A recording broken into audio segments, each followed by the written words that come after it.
बिस्मिल्लाहिर्रहमानिर्रहीम। अस्सलाम वालेकुम व्यूवर्स, उम्मीद है सब खैरियत से होंगे। अल्लाह ताला आप सबको खुशबादस्ता मुस्कुराता रखे।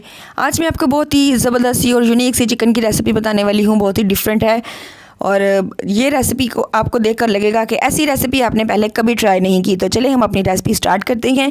एक अदद लेती हूँ मैं बाउल और उसमें 200 ग्राम मैंने योगर्ट ऐड कर दी है।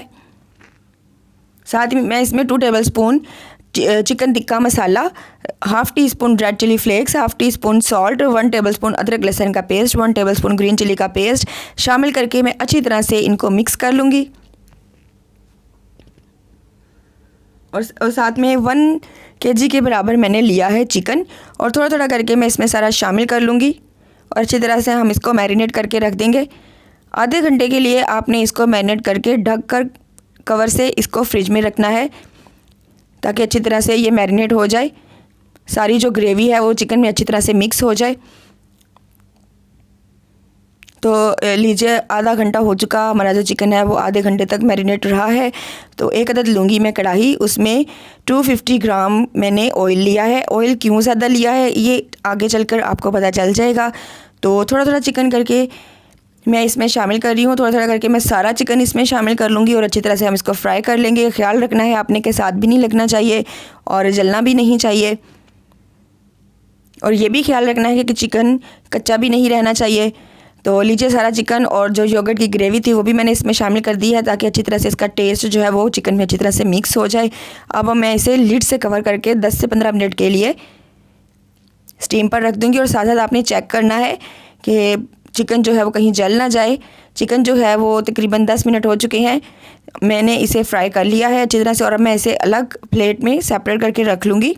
जो बाकी जो ऑयल बचा है, एक्सेस ऑयल, और उसकी जो ग्रेवी बची है उसका हमने क्या करना है वो मैं आगे चलकर आपको बताती हूँ।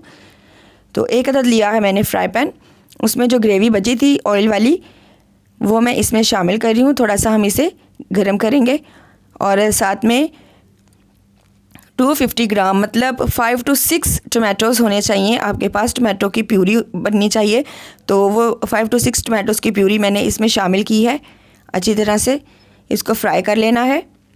1 टेबलस्पून अदरक लहसुन का पेस्ट और 1 टेबलस्पून ही ग्रीन चिली का पेस्ट मैंने इसमें शामिल कर लिया है और इनको अच्छी तरह से फ्राई करें तब तक कि जो टमाटोज़ की अंदर जो पानी होता है वो सारा ऑब्ज़र्व हो जाए।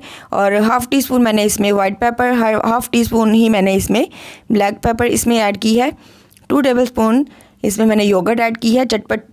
झटपट सी रेसिपी है, बहुत क्विक सी रेसिपी है। इंशाल्लाह ताला आपको बहुत पसंद आने वाली है और बहुत ही चटपटी सी है। देखें, अब ये जो इंग्रेडिएंट मैं ऐड करी हूँ इसका नाम है चिली गार्लिक सॉस, और ये ऐड करने से आपको अंदाज़ा हो गया होगा कि ये जो रेसिपी है वो डिफरेंट है, आपने बहुत कम देखी होगी। और इस रेसिपी को लाजमी ट्राई कीजिएगा। अगर आप हमारे चैनल पर न्यू है तो मेरा चैनल लाइक सब्सक्राइब भी कीजिएगा और साथ में बेल आइकन का बटन भी प्रेस कीजिएगा। कमेंट बॉक्स में हमें अपनी राय से आगाह ज़रूर किया करें। हमें अपनी जो राय होती है वो लाजमी बताया करें कि हमारी रेसिपी कैसी लगी। इससे हमें तसल्ली होती है, सुकून होता है, आपकी तरफ से एक प्यार होता है, इनाम होता है कि हमारी रेसिपी आपको बहुत अच्छी लगी है। तो लीजिए, हमारी जो चिकन टिक्का सॉस है वो बिल्कुल रेडी हो चुकी है। एक ट्रे में मैंने सारी सॉस इस तरह से स्प्रेड कर ली है और उसके ऊपर जो चिकन टिक्का फ्राई करके मैंने अलग करके रखा था वो मैं इस तरह उसके ऊपर स्प्रेड कर दूंगी। देखिए, इस तरह से बहुत अच्छी लुक आ रही है। प्रेजेंटेशन भी तो अच्छी होनी चाहिए ना, तो प्रेजेंटेशन भी आप अच्छी दिया करें। इससे जो आपके भाई हैं, घर वाले हैं, ससुराल वाले हैं या मेके वाले हैं, जो भी हैं, आपके हस्बैंड हैं, बहुत ज़्यादा खुश होते हैं। तो इस तरह से देखें मैंने इसकी प्रेजेंटेशन की है। आप इस तरह से प्रेजेंटेशन करके मुझे बताएं कि घर वालों ने आपकी इस रेसिपी पर क्या कमेंट पास किए। और साथ में मैंने रायता तैयार किया है। योगर्ट में मैंने धनिया पुदीना की जो चटनी होती है वो शामिल की है और साथ में सलाद रेडी किया है। हमारी आज की ये रेसिपी कैसी लगी मुझे लाजमी बताइएगा और साथ में दुआओं में लाजमी याद रखिएगा।